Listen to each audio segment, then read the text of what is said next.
പ്രിയപ്പെട്ട സഹോദരി സഹോദരന്മാരെ, ഞങ്ങൾ നിങ്ങൾക്കായി ഒരു സദ്വാർത്തയുമായിട്ടാണ് വന്നിട്ടുള്ളത്.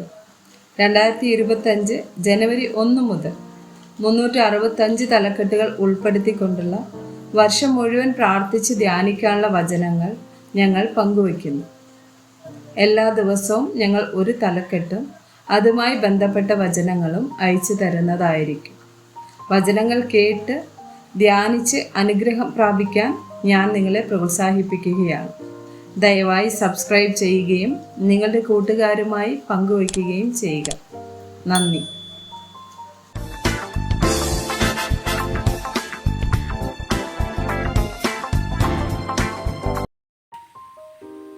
ദിവസം 179. ഭർത്താവ്. ഉൽപ്പത്തി 2:18 മുതൽ 25 വരെയുള്ള വചനങ്ങൾ. അനന്തരം യഹോവയായ ദൈവം, മനുഷ്യൻ ഏകനായിരിക്കുന്നത് നന്നല്ല, ഞാൻ അവന് തക്കതായൊരു തുണ ഉണ്ടാക്കി കൊടുക്കും എന്ന് അരുളി ചെയ്തു. യഹോവയായ ദൈവം ഭൂമിയിലെ സകല മൃഗങ്ങളെയും ആകാശത്തിലെ എല്ലാ പറവകളെയും നിലത്ത് നിന്ന് നിർമ്മിച്ചിട്ട് മനുഷ്യൻ അവയ്ക്ക് എന്ത് പേരിടുമെന്ന് കാണുവാൻ അവൻ്റെ മുമ്പിൽ വരുത്തി. സകല ജീവജന്തുക്കൾക്കും മനുഷ്യൻ ഇട്ടത് അവയ്ക്ക് പേരായി. മനുഷ്യൻ എല്ലാ കന്നുകാലികൾക്കും ആകാശത്തിലെ പറവകൾക്കും എല്ലാ കാട്ടുമൃഗങ്ങൾക്കും പേരിട്ടു. എങ്കിലും മനുഷ്യന് തക്കതായൊരു തുണ കണ്ടുകിട്ടിയില്ല. ആകയാൽ യഹോവയായ ദൈവം മനുഷ്യന് ഒരു ഗാഢനിദ്ര വരുത്തി. അവൻ ഉറങ്ങിയപ്പോൾ അവൻ്റെ വാരിയെല്ലുകളിൽ ഒന്ന് എടുത്ത് അതിനു പകരം മാംസം പിടിപ്പിച്ചു.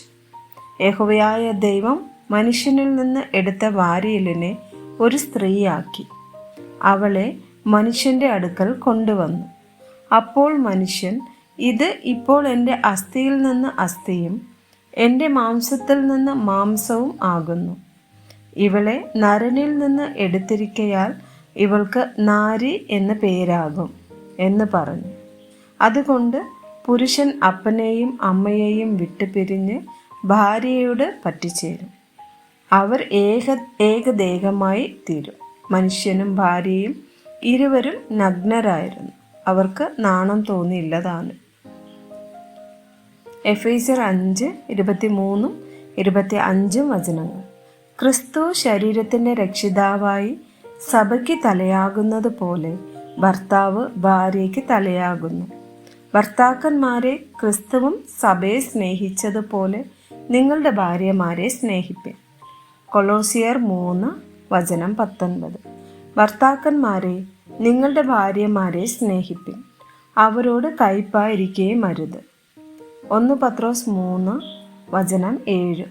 അങ്ങനെ തന്നെ ഭർത്താക്കന്മാരെ, നിങ്ങളുടെ പ്രാർത്ഥനയ്ക്ക് മുടക്കം വരാതിരിക്കേണ്ടതിന് വിവേകത്തോടെ ഭാര്യമാരോട് കൂടെ വസിച്ച് സ്ത്രീജനം ബലഹീനപാത്രം എന്നും അവർ ജീവന്റെ കൃപയ്ക്ക് കൂട്ടവകാശികൾ എന്നും ഓർത്ത് അവർക്ക് ബഹുമാനം കൊടുപ്പിൻ.